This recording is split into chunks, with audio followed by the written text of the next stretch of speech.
अब हम इस वीडियो में बात करेंगे आपको रिवीजन किस तरह से करना चाहिए।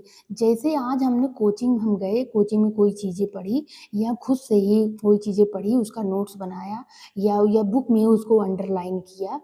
तो उस चीज़ को हमको पहले जैसे एक बार हमने पढ़ लिया, अंडरलाइन कर लिया, उसको कुछ टाइम बाद 2 घंटे 3 घंटे बाद फिर हमको वो चीज़ें वो चीज़ें हमको देखनी चाहिए, जो अंडरलाइन की हैं वो हमको याद है कि नहीं देखना चाहिए।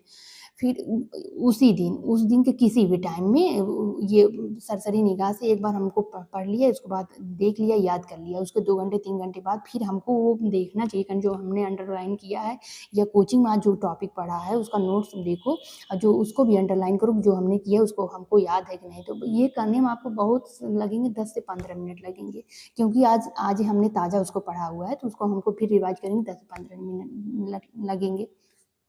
फिर उस चीज़ को अगले दिन जब पढ़ाइए, अपने टेबल पे बैठो, तो उस चीज़ को ज़रूर से ज़रूर कि पिछले दिन हमने क्या-क्या पढ़ा हुआ था उसको ज़रूर देखो।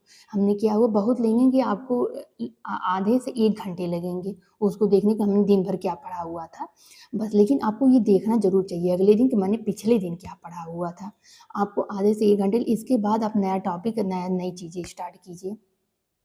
इसके बाद 3-4 दिन बीत जाए फिर उस टॉपिक को उठाइए, फिर देखिए बहुत लगेंगे आपको उसमें 20 मिनट लगेंगे, क्योंकि वो चीज़ें थोड़ी टाइम हो जाएँगी, याद रहती हैं, 20 मिनट लगेंगे आपको याद रहे हो जाएँगे। फिर आपको 15 दिन बाद देखना चाहिए, 15 दिन बाद फिर देखना चाहिए कि मैंने इस डेट में जो पिछला नोट्स बनाया है, मैंने बुक में जो अंडरलाइन किया हुआ मैंने क्या देखा, 15 दिन पहले मैंने क्या पढ़ाई किया, मेरा स्ट्रेटजी क्या था, मैंने जो पढ़ा है वो याद है कि नहीं। फिर उसको 1 महीने बाद देखिए। 1 महीने बाद देखिए कि मैंने 1 महीने में क्या-क्या पढ़ाई किया हुआ है, जो अंडरलाइन बुक में किया है, जो कोचिंग में पढ़ाया गया है हमको, उसके लिए आप 2 घंटे निकालिए। 1 महीने बाद आप 2 घंटे निकालिए कि हमने पिछले दिन क्या देखा था, सही अंडरलाइन किया, अपने बुक्स में देखिए, अगर आपने बुक में पढ़ा हुआ है और अगर अपने कोचिंग के नोट्स से पढ़ा या खुद का नोट्स बनाया, अंडरलाइन किया हो, तो उसको फिर से देखिए, 1 महीने बाद देखिए। तो वो चीज़ें बार-बार ये रिवीजन आपको करना होगा।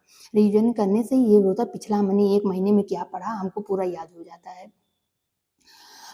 ये तो करना ही करना पड़ेगा, अगर नहीं करेंगे तो और ये सबसे ज़्यादा रिवीजन का अच्छा गोल्डन टाइम होता है एग्ज़ाम के 1 महीने पहले। एग्ज़ाम को जब हमारी डेट हो 1 महीने हमको सिर्फ़ रिवीजन ही रिवीजन करनी चाहिए, डेली ही रिवीजन। हमको पढ़ाई जो पिछला हमको उसको पढ़ना नहीं, जो नया हम नहीं पढ़े, जो छूट गया है, जो टॉपिक है उसको रहने दें। जो पढ़े हैं उसी को रिवाइज़ करना चाहिए बार-बार। जो नोट्स से, जो बुक से जो चीज़ें पढ़े, नया टॉपिक नहीं पढ़ना चाहिए। नया टॉपिक पढ़ने के चक्कर में अरे हमको ये नहीं आता, वो नहीं आता, तो पिछला हमारा छूटने लगता है। इससे अच्छा कि ये